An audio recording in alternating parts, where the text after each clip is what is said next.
Today I've got some tips and tricks for you on repairing the iPad 12.9 first gen. We've seen a lot of issues where techs struggle to connect these connectors right. When they'll turn it on, there won't be any touch or the screen won't work properly. I'm going to show you how to quickly troubleshoot that and show you how I connect the screen so that I don't have any of these issues. I've got this 12.9 first gen open already, but I need to first take out the screw for the battery, and I insert a spudger and gently pry up on the logic board. And I'm going to take a piece of plastic here, slide it in until it naturally wants to sit under the battery connector there. That way we're not putting too much strain on the board for a long period of time. Connecting these screens can be quite tricky. So if you hold the iPad at a nice angle like this, you'll be able to carefully go in and find where those connectors want to sit.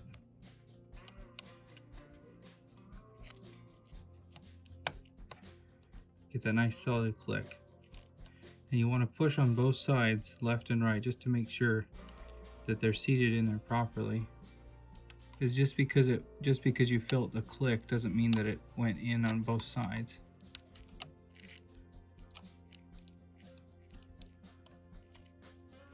Feel it on both sides, make sure it clicks.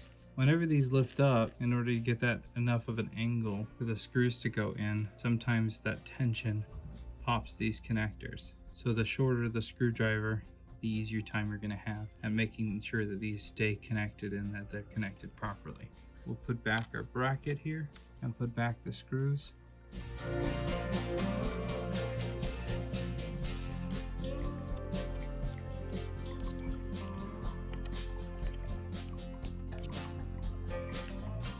And I always like to give it one extra push just in case if for some reason they've come disconnected from the tension. Just pushing down on the plate here will reseat them. Then we can move on to testing it before closing it up. If you have a specific way that you do it, leave it in the comments below. Now I can take the piece of plastic and pull it out so that board drops. We'll get our battery screw and stick it back in. And we'll take our shield and we'll stick it back on. I like to put in these two screws here first. That way everything's in alignment and I can just push and make sure everything else gets a nice solid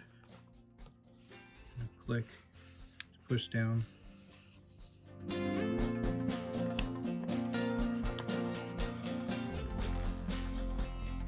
we can just put back the rest of the screws. I hope that you found this video helpful.